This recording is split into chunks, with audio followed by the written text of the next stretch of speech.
नमस्ते टसिदेलेक फ्याफुला सबैजनालाई म जोर्डेन गुरुङ तपाईहरुलाई यो भिडियोमा म स्वागत गर्दछु है। र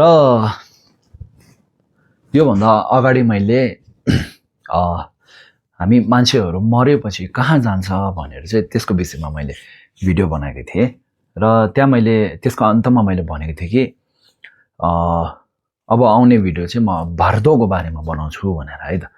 अनि तपाईहरुलाई म भारदोको विषयमा लिएर केही कुराहरु भन्ने छु। र पहिलो कुरा भारदो भनेको के हो है। भारदो भनेको चाहिँ एउटा टिबेटन शब्द हो। त्यसको अर्थ मतलब के हो भन्दाखेरि हामीले यो जुनीको अब अन्तिम सास लिएर भनौं न, यो जुनीमा हामीले मरिसकेपछि मरेपछि अब हाम्रो शरीर त हामीले जलाउँछौं हैन, जलाउँछ, तर हाम्रो आत्मा त छ नि। र अर्को जुनी नलिएसम्म है त, यो जुनीबाट अर्को जुनी नलिएसम्म त्यो जुन बीचको समय छ नि, बीचमा हामीले अब 49 दिनसम्म है त, 49 डेज चाहिँ हामीले संसारमै घुमेर बस्छौं हाम्रो आत्मा चाहिँ है। हो त्यो 49 दिनको समय यानी ठाउँ यानी त्यो पललाई चाहिँ भारदो भनिन्छ है त। अब जब हामी भारदोमा हुन्छौं हामीलाई कस्तो महसुस हुन्छ है, फिलिङ कस्तो हुन्छ, त्यसको विषयमा म भन्ने छु है। र पहिलो कुरा त मान्छे जब मर्छन् है, मरेपछि आफू मरेको थाहै हुँदैन रे है। बेहोस जस्तै हामी अब हामी बेहोस भएर उठ्छन् नि त, त्यो बेला त्यस्तै महसुस हुन्छ रे, बेहोस भएर उठेको जस्तो है, मरेको जस्तो आफू म मरिसकेछु भनेर आफूलाई थाहै हुँदैन रे कि। र अब के हुन्छ रे भन्दा चाहिँ अब जस्तै एउटा मान्छे मरेपछि अब मर्ने बित्तिकै उलाई थाहा भएन म मरिसकेछु भनेर हैन। अनि उसले के गर्छ, उ सधैँ चाहिँ आफ्नो घरमा जान्छ, आफ्नो अब बिहे गरेको छ भने आफ्नो श्रीमती, छोराछोरी छ भने छोराछोरी, बुवा आमा छ भने बुवा आमा, उनीहरुसँग कुरा गर्छन् रे। तर कुरा गर्दाखेरि उनीहरुले त आत्मालाई देख्दैन नि त हैन, जीवित मान्छेले आत्मालाई देख्दैन है त। नदेखेपछि अब त्यो आत्माले जति बोलाए पनि जति कुरा गरे पनि उनीहरुले उत्तर नदिने, उनीहरुले यता कुरा नगर्ने, त्यस्तो गर्छन् रे है। अनि त्यस्तो गर्दाखेरि एकदमै मन दुख्छ रे आत्मालाई है त, मेरो कुरा कसैले सुन्दैन रहेछ त्यस्तो भनेर। अनि जब खाना खाने समय आउँछ हैन, खाना खाने बेला पनि सबैले खाना खान्छन् रे, तर उसलाई खाना दिँदैन रे कसैले, किनभने उ त मरिसक्यो हैन, कसले खाना दिँदैन रे। त्यो नदिँदा पनि उसलाई एकदमै मन दुख्छ रे, मलाई त खाना पनि दिएन भनेर। त्यो बेलासम्म पनि उसलाई थाहा हुँदैन रे कि म मरिसकेछु भनेर है त। र अब बिस्तारै बिस्तारै उसले आफू मरेको कसरी थाहा पाउँछ त भन्दाखेरि, जस्तै दिनको उज्यालोमा घाम लागिरहेको बेला आत्मा अब बाहिर हिँड्ने बेला, अब हामी जीवित मान्छे हो भने त आफ्नो छाया देख्छ नि त हैन, घाममा हिँड्ने बेला आफ्नो छाया देख्छ नि। तर मरेको मान्छेको आत्माको शरीर नभएपछि त्यो शरीर त जलाइसक्यौं, त्यही भएर चाहिँ आफ्नो छाया नदेख्दाखेरि चाहिँ उसलाई प्रश्न आउँछ रे कि के हो, डाउट हुन्छ रे, कसै म के हो, कतै म मरिसके कि के भयो मलाई, त्यस्तो। र अर्को कुरा के हुन्छ रे भन्दाखेरि, मानव एउटा बालुवा यानी माटोमा है, बलुवामाथि हिँड्दाखेरि, जीवित मान्छे हो भने बलुवामाथि हिँड्दाखेरि हाम्रो खुट्टाको पाइलाको छाप बस्छ नि त हैन, र मरेको मान्छेको त पाइलाको छाप बस्दैन है। अनि त्यस्तोहरु देख्दाखेरि चाहिँ, त्यस्तो धेरै कारणहरु, धेरै चीजहरु देखेर चाहिँ उसले अनि म त मरिसकेछु भनेर थाहा हुन्छ रे उसलाई है त।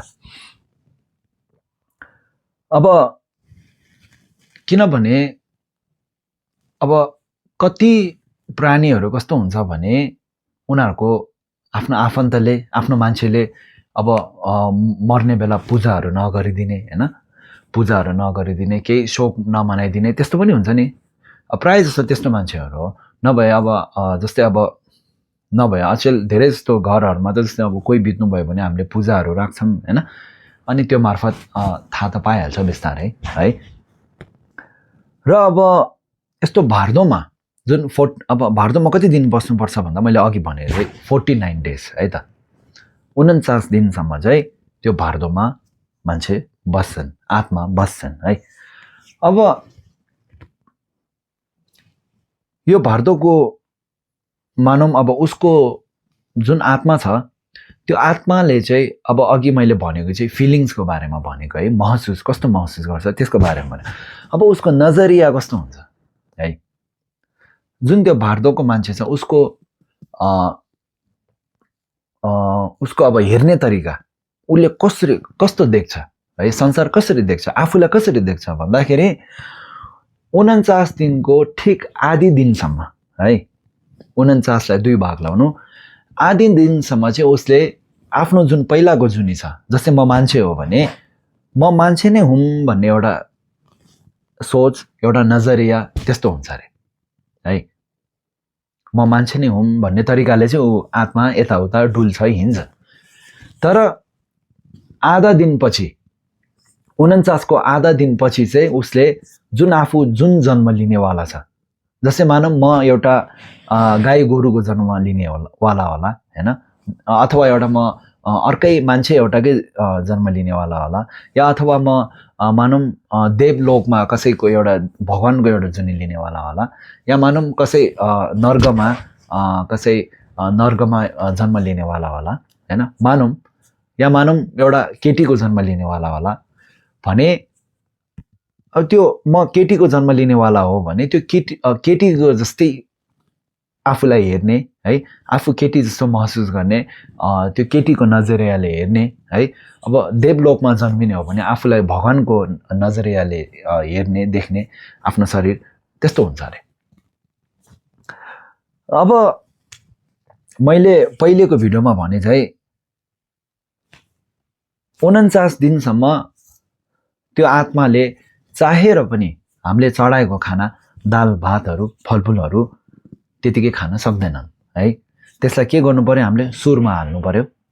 सुरमा हालेर सुरको मार्फत, सुरबाट धुवा आउँछ नि, त्यो धुवाको मार्फत चाहिँ उसले बास्ना स्मेलको मार्फत चाहिँ उसले सेवन गर्ने हो, खाने हो। किन भन्दाखेरि त्यो भारदोको जुन आत्मा छ, भारदोमा भएको आत्माको चाहिँ हाम्रो जस्तो यो मासु र हड्डीले बनेको शरीर त हुँदैन नि, त्यो त जलाइसक्यौँ। अब तर पनि त्यो भारदोमा भएको प्राणीले चाहिँ सुन्न सक्ने, नाकले सुँघ्न सक्ने, अब अनि जस्तै अब महसुस गर्न सक्ने सबै हुन्छ अरे उसलाई है त। र उसलाई कसैले रोक्न सक्दैन अरे।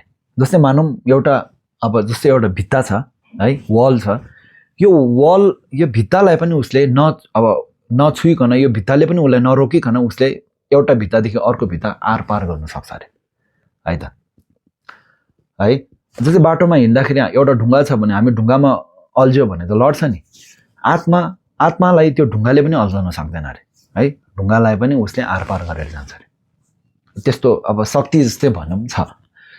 तर ऊ कहाँ चाहिँ ऊ ठोकिन्छ, कहाँ चाहिँ कसले चाहिँ उसलाई रोक्छ त भन्दाखेरि पुस्तकमा लेखे अनुसार एउटा हो हाम्रो गौतम बुद्धले बुद्धत्व प्राप्त गर्नुभएको बोधगया, जुन बोधगयाको मन्दिर छ हो, त्यो बोधगयामा चाहिँ उसले आरपार गर्न सक्दैन अरे है त। त्यसको आफ्नै कारणहरू होला है, आरपार गर्न सक्दैन अरे है। र अर्को कुरा आमाको गर्भ, अब उसको भाग्यमा जुन चाहिँ आमाको गर्भ लेखेको छ त्यही गर्भमा ऊ प्रवेश गर्छ अरे हो। त्यो बाहेक अब जस्तो सुकै अब आफूले चाहे भन्दैमा अब जुनसुकै आमाको गर्भमा उसले प्रवेश गर्न सक्दैन अरे हो। यी दुई कुराहरूले चाहिँ उसलाई रोक्छ र त्योमा चाहिँ ऊ प्रवेश गर्न सक्दैन, ठोक्छ अरे उसलाई है त। यो कुरा चाहिँ अब पुस्तकमा लेखेको अनुसार है त। हजुर। र अनि अब अर्को कुरा, अब के भारदोमा जुन त्यो 49 दिन छ त्यो समयमा उसले अब दुःख मात्रै पाउने हो र है के सुख पाउँदैन र भन्दा त्यस्तो होइन सुख पनि पाउन सक्छौँ यदि हामीले जीवित भएकै बेला है भारतको विषयमा राम्ररी बुझौँ भने भारतमा कस्तो देख्छ हामीले कस्तो महसुस गर्छ भन्ने कुरा सबै राम्रो बुझौँ र त्यसलाई हामीले अध्ययन गऱ्यौँ है त्यसको विषयमा हामीले सिक्यौँ भने जब हामी भारतमा पुग्छौँ त्यो बेला हामीलाई धेरै सजिलो हुन्छ आफूले बुझ्छ नि त यो यस्तो हो त्यो त्यस्तो हो भनेर बुझ्छ नि त हैन र तपाईले झन् गर्न सक्नुभयो भने बुद्ध पनि प्राप्त गर्न सक्नुहुन्छ भनेर पुस्तकमा लेखिएको छ है जुन त्यो मरिसकेर पनि त्यो आत्माले 49 दिनसम्म जब भारतमा हुन्छन् गर्न सक्नुभयो भने बुद्धत्व प्राप्त गर्ने है जस्तै अनि देवलोकमा जन्म लिन सक्ने है राम्रो भन्दा राम्रो जुनी लिन सक्ने हो त्यस्तो क्षमता छ है र राम्रो कुरा छ भने नराम्रो कुरा पनि हुन्छ त्यहाँ है गर्न जान्नु भएन गर्न सक्नु भएन भने बुझेन भने नर्कमा पनि जन्म लिन हुनेछ नराम्रो भन्दा नराम्रो है नराम्रो भन्दा नराम्रो जुनीमा पनि जन्म लिने त्यस्तो ठाउँ हो भारत भनेको है त अनि यो थियो भारतको विषयमा लिएर केही कुराहरू मैले जानेको बुझेको सुनेको चाहिँ तपाईहरुलाई भनेको छु र अझै पनि यो भारतको विषयमा लिएर केही कुरा जान्नु मन छ भने तल कमेन्टमा लेख्नु होला है अनि त्यस्तै गरी धर्म सम्बन्धित अरु कुनै विषयमा जान्नु मन छ भने पनि तल कमेन्टमा लेख्नु होला र अब आउँदो भिडियो चाहिँ म हामी टिबेटमा छेथर भन्छौं है छेथर भनेको चाहिँ जीवन दान गर्नु जीवन बक्स्नु हो त्यसको विषयमा चाहिँ म भिडियो बनाउने छु त्यो पनि राम्ररी हेरिदिनु होला हस् त धन्यवाद